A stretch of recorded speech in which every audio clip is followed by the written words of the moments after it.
classes on Friday, demanding to wear skinny pants instead of regular cut pants. The pupils say they want the school to change its rules so that they can be more comfortable. Both boys and girls partook in the stay away, saying that regular school pants are too big. Pupils say they'll continue wearing skinny pants until the school changes its rules. The current dress code bars pupils from the premises if they're not wearing the prescribed uniform. The Gauteng Education Department has condemned the disruption. Well, Gauteng Education spokesperson Steve Mabona was kind enough to join us in the studio for reaction on that story that's received quite a bit of traction on social media. Obviously, quite a few people are probably giggling at this story because what next, really, in the whole debate around uniforms? Now it's skinny pants, some would call them skinny jeans. Where has this latest boycott or protest, where do you think it stems from? Look, we're actually disappointed that we must be distracted in education because of things that we think that they are not really important.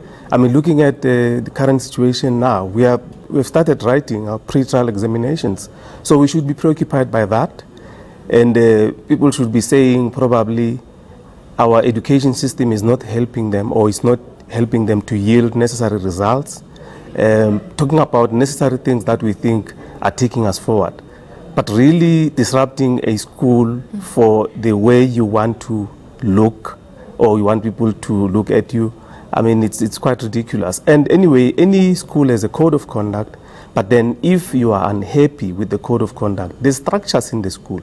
There's RCL, there's SGB, you can raise your issues there until such time probably you reach a deadlock. And actually the department is open, I mean the district is there and the head office is there. So you can't disrupt without even engaging. And we feel that it's really, untoward that you can really disrupt schooling because of the way you want to look, unless if you are probably discriminated against and you are expelled there. We said we will send the team of officials just to check on veracity of them being chased away, because that will not condone.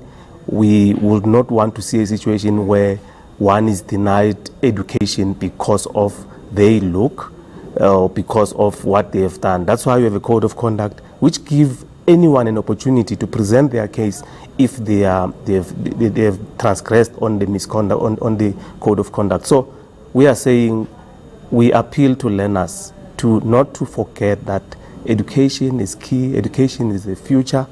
Without education, in the next generation, you're not going to be in a position to do anything.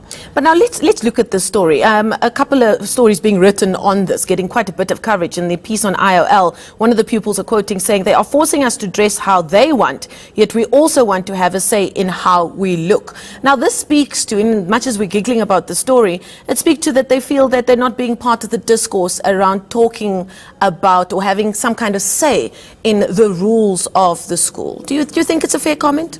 But in the very same story, you could have a sense that they considered that they have not consulted with necessary structures. So it tells you that probably it's a decision that was taken harshly to say enough is enough, but who did you engage? Was the door locked for you to engage or not? So all those things we are saying, there's leadership in the schooling environment that you need to actually interact with so that you will know that anything that we are disgruntled about, it's tackled, and we reach a consensus. I mean, in the schooling environment, what is paramount is education. Now, you cannot say you disrupt because you want to look in a certain way. We find it very ridiculous.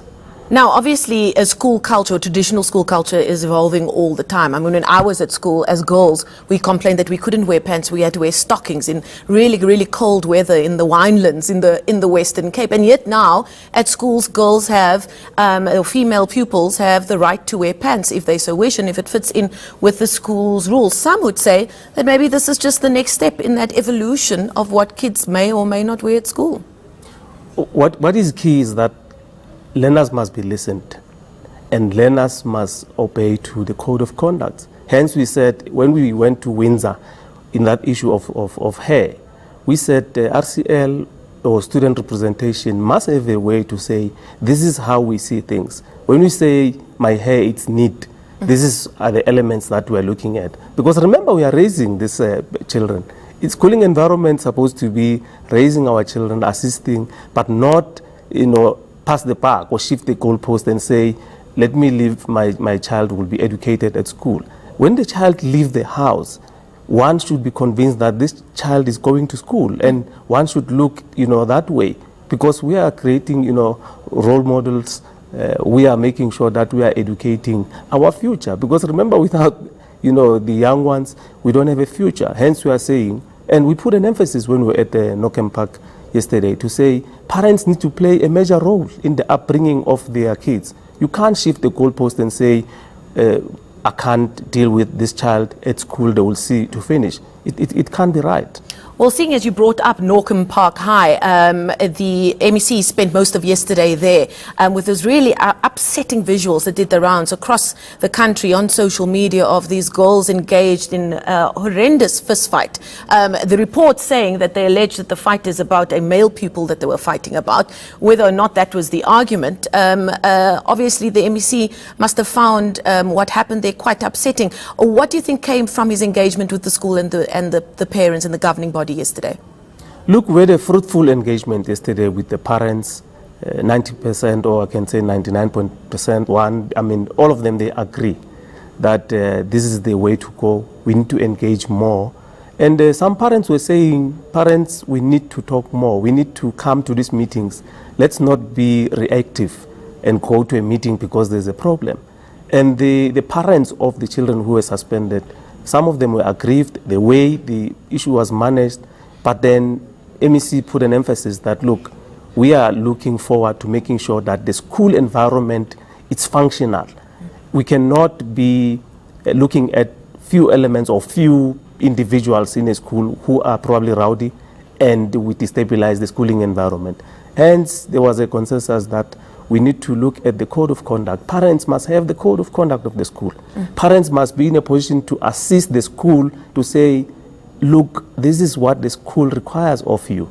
Now, if you are doing wrong things, you are putting me in a space where I will be compromised, because we cannot discipline a child without a parent. Now, we realized that when we interacted with some parents, there was kind of hostility there and there between parents and the principal and the SGB. But we said, we need to work together. This is our children. This is our future. We should be focusing on creating, a quality education.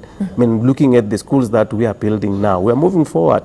We cannot be now sidetracked by issue of people want to look the way they want to look and all those things. Thank you so much for your time. That was Gauteng Education spokesperson Steve Mabona. Unfortunately, we need to leave it there, but I'm sure he'll be updating us ongoing on these various stories that your department is involved in.